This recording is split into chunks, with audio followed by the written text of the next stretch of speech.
Hello everyone, welcome back. For decades Africa has been described as a continent rich in resources yet cursed by endless conflicts, corruption, and foreign interference. But in recent years a new and darker chapter has unfolded, one that is not played out in the open glare of diplomacy but in shadows through private armies, secret deals, and covert influence operations.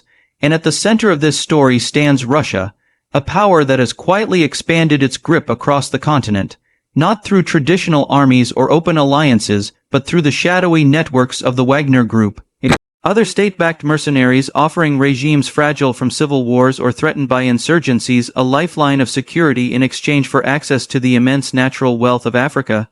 And this arrangement has rewritten the balance of power in regions where the West once dominated, for where France and the United States retreat, Russia advances, cloaked not in declarations of friendship, but in contracts signed in blood and gold. The origins of this shadow war lie in Moscow's broader strategy to reassert itself as a global power after years of isolation, sanctions, and economic hardship. And Africa, with its rich deposits of diamonds, gold, uranium, and oil, has become the perfect theater because controlling the resources not only enriches Moscow's war chest, but undermines Western influence, while also providing leverage over the global economy. And to achieve this, Russia does not need to deploy traditional armies or risk international outrage by marching openly into sovereign nations. Instead, it sends private military contractors like Wagner into unstable states such as the Central African Republic, Mali, Sudan, and Libya, embedding them with ruling elites desperate for survival, trading their military expertise and brutal tactics for mining rights and political loyalty. In the Central African Republic, for example, Wagner fighters guard mines and government buildings while Russian advisors sit beside local leaders, rewriting security policies and pushing propaganda that paints Russia as the true ally of Africa against neocolonial powers. And in Mali, after years of strained relations with France, the ruling junta expelled French forces and welcomed Russian fighters, who now train troops, guard officials, and conduct ruthless counterinsurgency campaigns that leave villages terrorized yet governments dependent.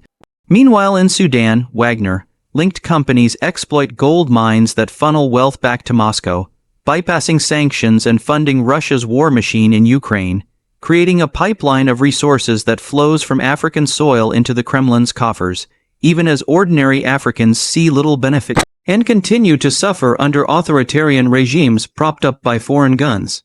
This shadow war is not only about resources but about narrative, as Russia pushes disinformation campaigns across African media, painting the West as exploitative colonizers while portraying Moscow as a partner in sovereignty, winning the hearts of populations weary of broken promises from Europe and America. And this strategy works because it plays on deep colonial wounds, offering an illusion of partnership even as Russia extracts wealth with the same ruthlessness as past empires.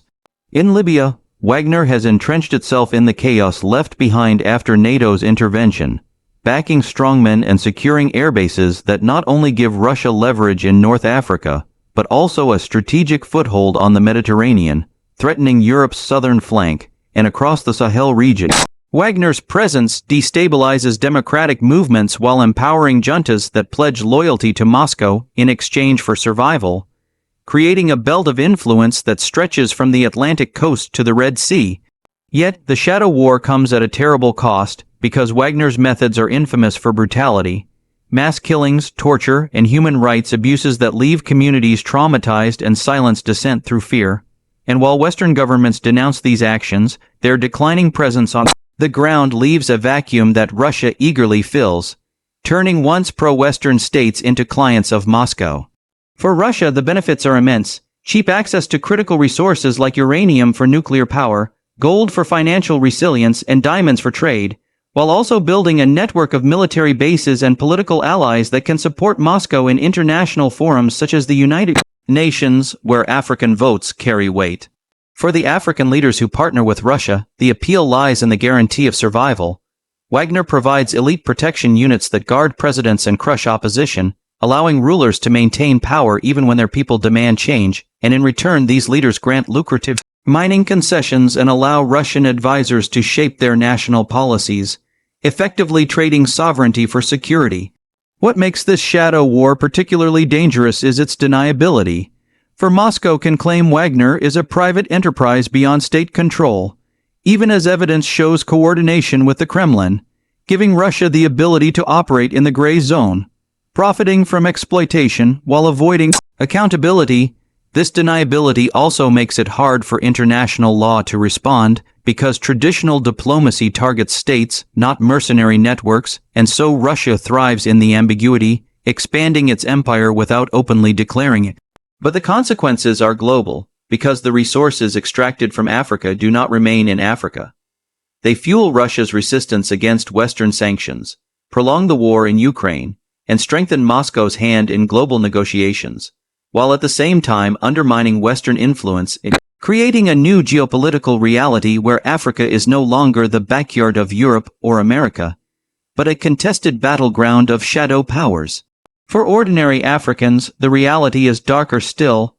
Promises of stability turn into cycles of repression, villages are burned in counterinsurgency operations, dissenters disappear into prison cells, and wealth is siphoned away, leaving behind poverty and despair. Yet propaganda machines funded by Russia flood radio stations and social media with messages of partnership and resistance against colonialism, convincing many that Moscow is a friend rather than another exploiter. Meanwhile, the assassination of Wagner's leader Yevgeny Prigozhin in 2023 raised questions about the group's future. But rather than collapsing, Wagner's operations in Africa were absorbed and reorganized under tighter Kremlin control, ensuring that the shadow war not only continues but expands. With Africa now seen as a critical pillar of Russia's survival strategy amid global isolation, Western governments scramble to respond, but years of neglect and failed promises mean their words carry little weight. And as French troops withdraw from Mali, Niger, and Burkina Faso under pressure from public protests and political leaders aligned with Moscow, Russia's footprint grows stronger, presenting itself as the power that stood by Africa when others abandoned it. The shadow war is therefore not a temporary scheme but a long-term strategy, one that binds the fate of Africa's resources to Russia's geopolitical ambitions, turning the continent into both a battlefield and a prize in the new global order, where proxy wars, covert operations, and resource deals matter more than treaties or development aid. And as this shadow war deepens, the question facing the world is simple yet profound. Will Africa become a partner in its own liberation, or remain a pawn in the endless games of empires, where outsiders exploit its wealth and people while offering only weapons and propaganda in return? Russia's shadow war in Africa is still unfolding, its network spreading quietly, its influence growing steadily, and its consequences shaping not only the future of Africa but the balance of power across the globe. Because in the struggle for dominance, the battlefields of tomorrow are often decided in the shadows of today.